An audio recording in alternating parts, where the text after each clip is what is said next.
একবার শেষবারের মতন ভাবন না বাবা, আমি এখান থেকে চলে যাব।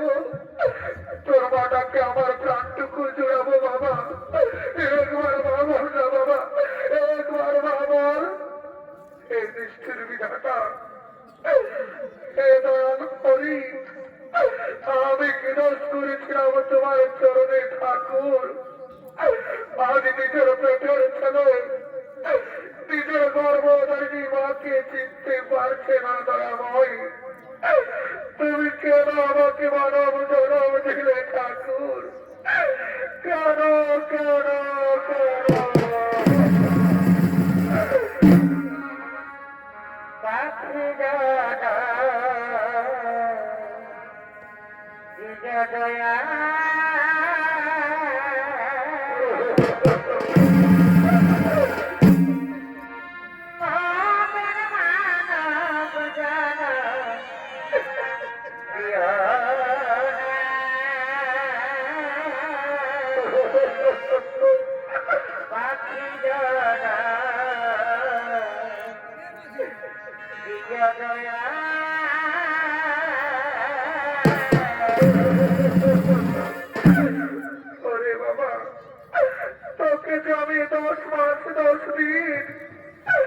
নিজের গর্ভে ধারণ করে মানুষ করেছি বাবা, নিজের বুকে রক্ত পান করিয়ে বড় করেছি।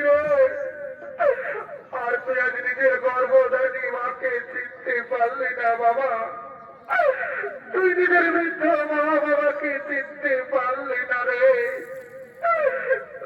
বাবা। চিরা আমার মনে না, তোমরা দেখছো আমার ছেলেকে গো অন্যের স্ত্রীর সাথে থেকে থেকে নিজের বৃদ্ধ মা বাবাকেও চিনতে পারছে না গো, নিজের মা বাবাকেও চিনতে পারছে না।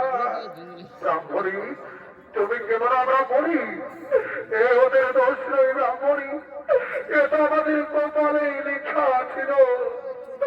এরা সেই পৃথিবীর মোহমায়ায় পড়ে আছে। শোনো ব্রাহ্মণী, এমন কুলাঙ্গার সন্তানের চেয়ে আমাদের মৃত্যু অনেক ভালো।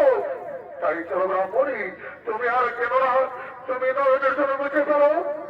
আমরা কোথাও গিয়ে আত্মহত্যা করবো, বরং গ্রামে গ্রামে ভিক্ষা করবো, তবে কুলাঙ্গার সন্তানের মুখ দর্শন করবো না। তাই চলো ব্রাহ্মণী, আমাদের চোখ যেদিকে যাই আমরা সেদিকে চলে যাবো ব্রাহ্মণী, আমরা সেদিকে চলে যাবো।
তুমি আমাকে বিশ্বাস করো সতী, ওরা আমার মা বাবা নয় সতী, ওরা আমার মা বাবা নয়। আরে লম্পট, তোর জন্য আমি নিজের স্বামী সন্তানকে ছেড়ে তোর সাথে পালিয়ে এসেছি, আর তুই আজ আমাকে ধোঁকা দিবি? আমি তোকে ছেড়ে চলে যাচ্ছি। তুই ভালো থাক কুলাঙ্গার, তুই সুখে থাক, আমি চলেই যাচ্ছি।